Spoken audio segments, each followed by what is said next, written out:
How long did it take you to start feeling truly confident and creative as a quilter? I spent 22 years and made dozens of quilts before I uncovered some hidden beliefs that were holding me back. After that, my creativity and confidence exploded, and now I support my family full-time as a quilt designer. So today I'm going to share with you the 22 things I learned from 35 years of quilting so that you can unlock a new level of confidence and creativity in your own quilting practice. Lesson 1. Have you ever found yourself making a quilt and not really enjoying the process? Or maybe you're just avoiding finishing the quilt altogether. Several years ago, I agreed to finish a quilt for an acquaintance of mine. Honestly, because I used to be a people pleaser and I felt bad saying no when she asked me if I would help finish it. But it sat unfinished for years because it didn't inspire me and I just wasn't excited about it. Eventually, I did power through and finish it, even though I wasn't excited about it at all. And I decided I would never say yes to something like that again where I didn't really want to do it. Quilting out of obligation steals your joy. If you're going to make a project for somebody else, make sure that there's a part of it that really excites you before you agree to do it, or just say no. Which leads me into lesson 2. Sometimes when someone hears that you're a quilter, they ask you to do some sort of random sewing-related task for them that you have zero desire to do, but you may not know how to tell them no. So here's how I do it. I've got 2 different ways. So when someone asks me, will I make them a t-shirt quilt? You know what I say? No. Or if they ask me to hem their pants or fix a zipper, again, my answer is just no. But sometimes it's really hard to just say no. Like if somebody asked me to finish their grandmother's quilt that's been sitting undone since 1984 and they want it done by Christmas, now the answer is no. No is a complete sentence. You don't have to explain why you don't want to do it. Quilting isn't your job, it's your hobby. And your free time should be spent doing the things that you enjoy. If you don't want to do it, just say no.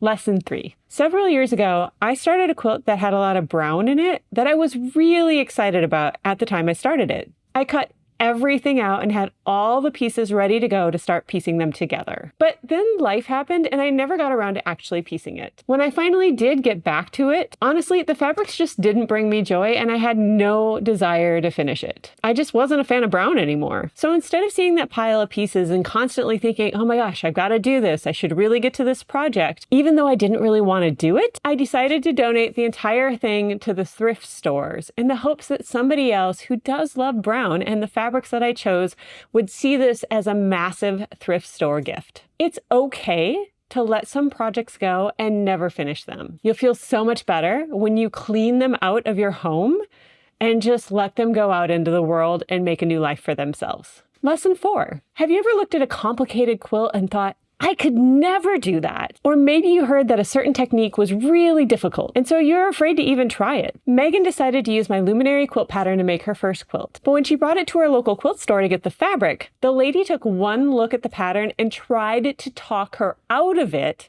because she said it looked too hard for a beginner. It made Megan feel really discouraged and doubt herself and wonder if she even wanted to be a part of the quilting community if that's how people were. But she did it anyways, using my self-paced online workshop to guide her through it, and it turned out fantastic. She even made a second one for a family member soon thereafter. I personally had a similar experience. I had heard that triangles were really hard due to all the biased edges, and they should be avoided. I'm kind of embarrassed to admit that because I had heard that a long time ago, it took me 22 years before I ever sewed a triangle into a quilt. Before then, I only ever did square or rectangle pieces. But then I fell in love with a half square triangle quilt pattern that was a rainbow quilt, and I had to try it. I went for it, and it wasn't nearly as hard as I thought it was going to be. In fact, that quilt unlocked an incredible amount of creativity and growth for me as a quilter. That's when my quilting confidence really took off, and I started creating and designing quilts that I never imagined that I would be able to make. So don't be afraid to try something new, even if somebody or your own brain is telling you that you can't do it or that it's too hard. Because really,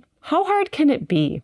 Lesson 5. Have you ever felt like all of your quilts are starting to look the same and you're basically just making the same things again and again but with different fabrics? Last year, for a while, it felt like the only thing I was making was luminary quilts. Now, I love luminary quilts and I keep getting inspired by new fabric bundles that come out and make me say, oh my goodness, I wonder what this would look like in a luminary quilt. But I hadn't really been doing anything to stretch my creativity beyond that, and I was starting to get a little bit bored. So I committed to making at least one block a month where I would just play with fabric and do a little personal challenge. I wanted a little bit of accountability, so I started the Quilters Play Space community where quilters like you can join me in this monthly challenge if you want to. Now every month I make at least one block using a new skill, design principle, or theme that is just for the sake of improving my skills and my creativity. This month we're focused on making flying geese, and it's so much fun to just play around with it without having the obligation to make an entire huge quilt out of it. I don't have to worry about whether or not it's going to turn out because I'm just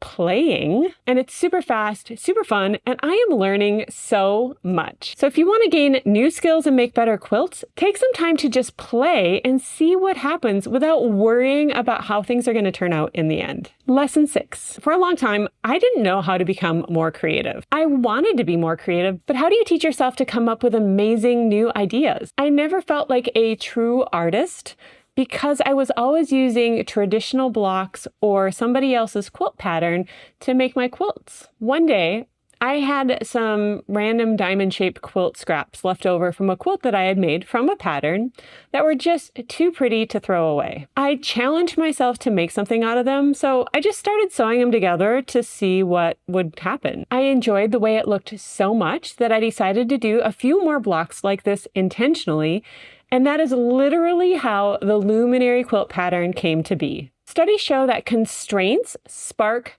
creativity, which is why challenges work so well for helping you grow your creativity instead of just trying to come up with new ideas out of thin air. If you want to be a more creative quilter, do more quilt challenges.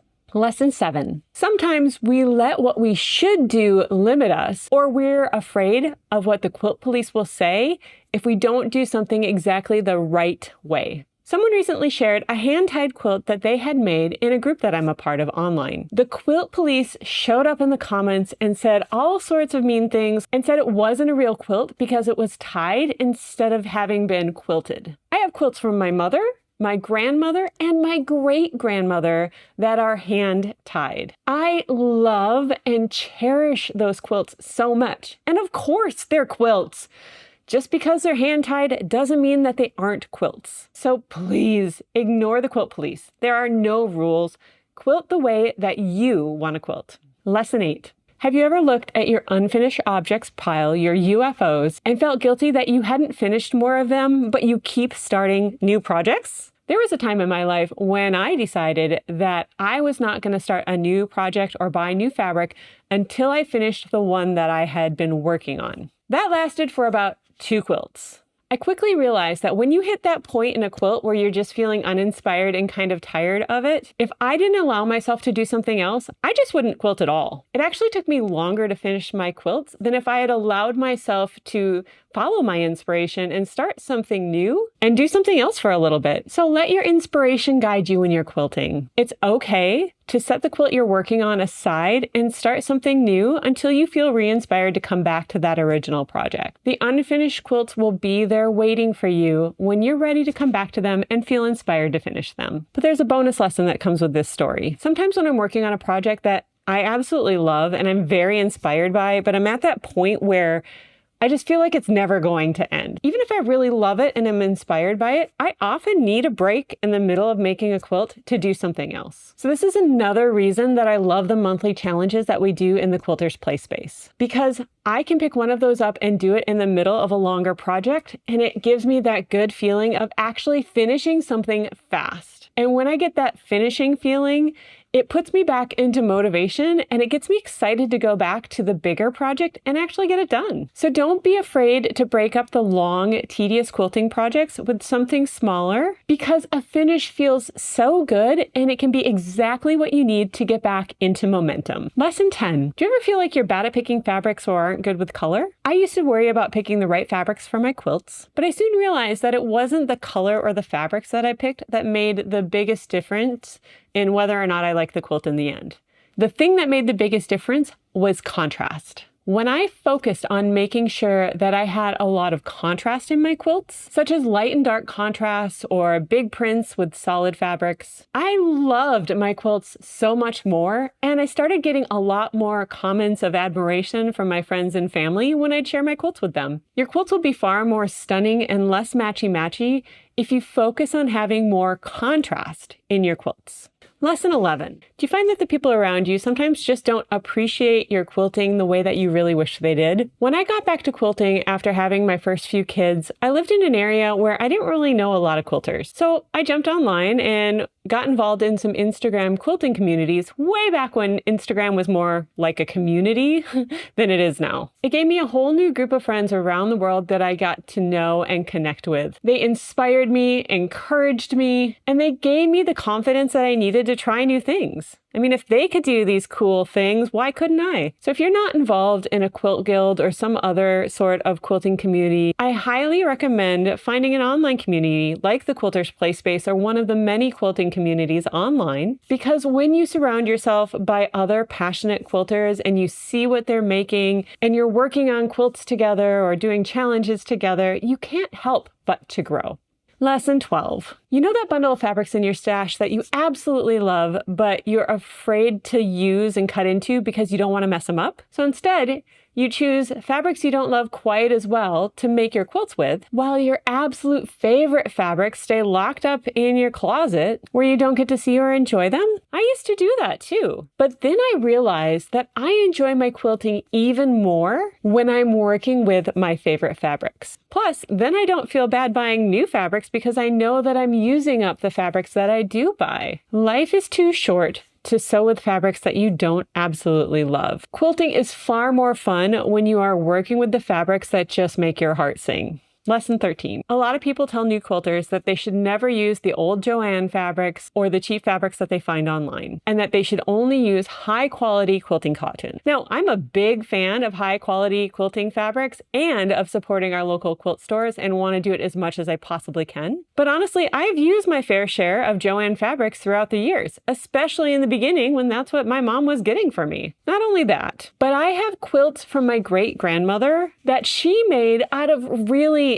nasty 1970s polyester fabric that she got from clothing from the dump. She was the ultimate repurposer. She literally used trash and made it into a quilt. And even though I would never ever personally choose polyester to make a quilt, I love those quilts so much. Those quilts reflect that resourcefulness that she has in them because of how she found the fibers to make them. So use whatever fabrics you want in your quilts. They will still be loved. And please do not let other people shame you for doing so. Lesson 14. I can't tell you how many times I have heard quilters say that they are bad at color or they cannot pick good fabrics for quilts. And while yes, some people are born with a natural ability to pick beautiful fabrics and understand color, this is a skill that can be learned. Picking colors and fabrics for a quilt isn't rocket science. And thank goodness for that, right? You can learn how to do it well. And the more you practice with it, the better you're going to get at it. So learn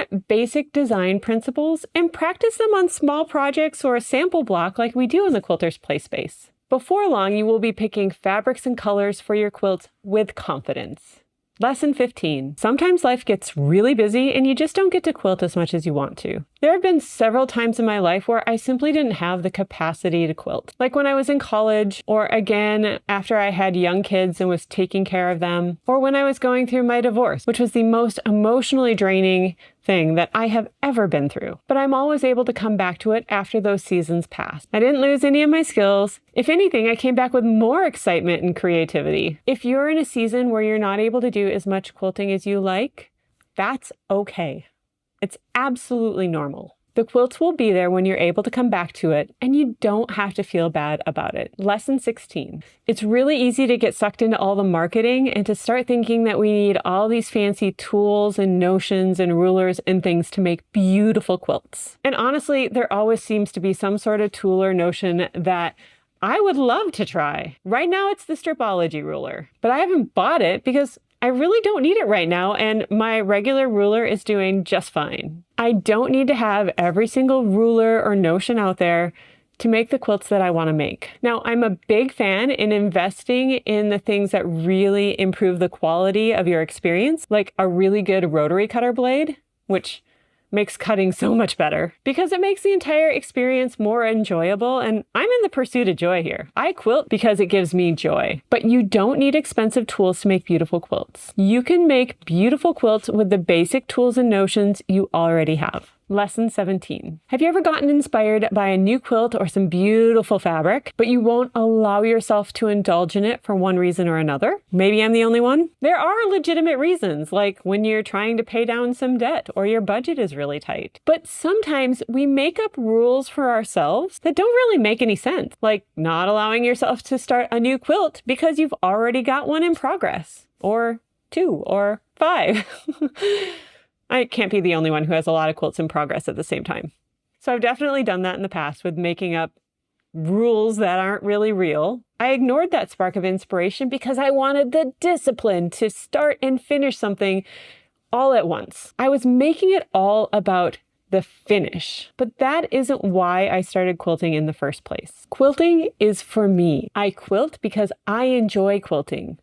I love seeing people use my quilts and fall in love with them to the point where they're so used that they become shredded. It really shouldn't matter if I finish something or not, so long as it is bringing me joy. For me, feeling that spark of inspiration and starting something new is one of the best parts of quilting. So don't limit your joy or restrict your creativity. Let inspiration and joy be your guide instead of made-up rules that limit you. Lesson 18. Have you ever bought a quilt pattern or a kit and there was just like one small part of it you didn't really like, but you weren't sure if you should change it or if it would look good if you did? Or maybe you weren't even sure if it was okay to change somebody else's kit. As a pattern designer who has sold over 19,000 patterns and workshops, I can tell you that I love it when people take my patterns and modify them in a way that allows their creativity to really shine. I'm honored that my pattern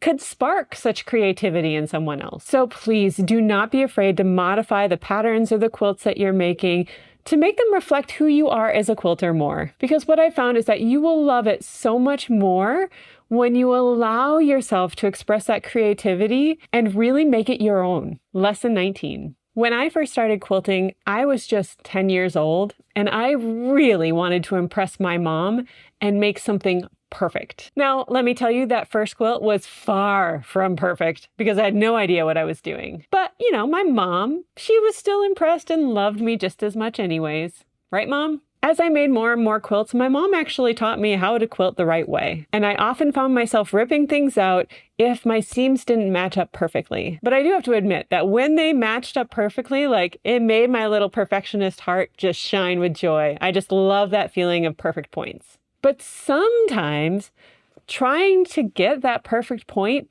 did bring me joy. It just brought me a lot of frustrations and sometimes a few little swear words. And I also found that later on when the quilt was done, I never even noticed if the seams matched up or not. I just enjoyed using the quilt, or I gifted to somebody else who certainly didn't notice the way I had. My quilts were still loved and used even if the seams didn't match up perfectly in every spot where they came together. So don't let perfection steal your enjoyment of the quilting process. As soon as the pursuit of perfection turns into frustration, just let it go.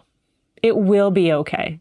Lesson 20. Part of the reason that I didn't sew very much when my first children were small was because I didn't have a place to leave my sewing machine set up all the time. I had to drag it out, put it on the table, get all my pieces and my scissors and all of the things, and then when I was done, I had to put it all away again. It felt like so much work, especially since I rarely had long periods of time to just sit and quilt, and so it hardly ever seemed worth it. After we moved to a new home where I could leave my sewing machine set up all the time, I was able to fit in so much more quilting because I could quilt in small pockets of time. So if it's possible, leave your sewing machine set up somewhere and have blocks next to it that are ready to be pieced so you can take just 5 minutes here or there to quilt. You would be amazed at how much progress you can make with just 5 to 10 minutes of quilting each day. Lesson 21. I don't know about you, but many times in my life, I felt like I had to have everything on my to-do list done before I could take time for myself to quilt, or I'd feel really guilty about it. And then when I finally did get around to quilting late in the day, I'd often be exhausted and not have a lot of patience, and it just wasn't nearly as enjoyable. So I started taking some time to do some quilting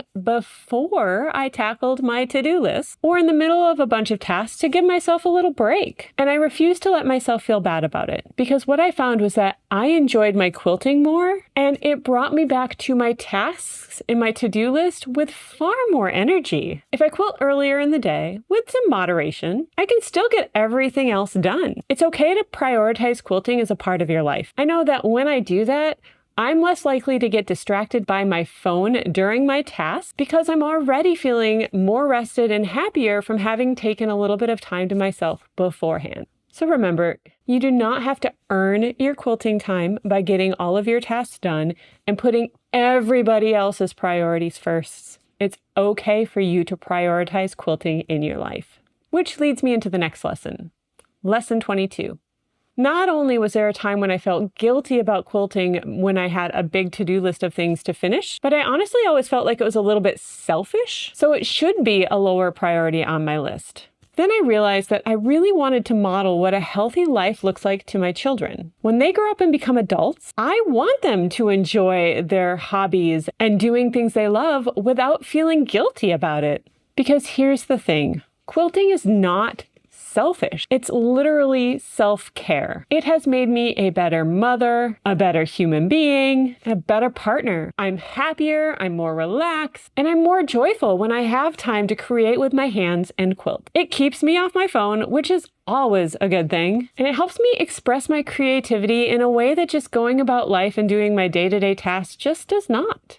With all the ways that this world asks us to be efficient and produce and always go, go, go, go, go, and hurry through things, taking some time for yourself to quilt is a countercultural way to slow down and remember that you are worthy and you deserve to do something that you love. Life is literally meant to be enjoyed. So please, do not ever feel like taking time to quilt or spending money on fabrics that bring you deep joy is selfish. It is self-care, and it will absolutely make you happier and healthier and just a more pleasant human being to be around. Now, if you want to see how my entire quilting journey played out, go and watch this video next, because I walk you through my entire quilt journey and show you several of the quilts that I've made. So you can literally see how my confidence and creativity changed from quilt to quilt. And if you would like to join me and other quilters in doing a monthly block challenge, I would love to invite you to join us in the Quilters Play Space. The link is in the description below.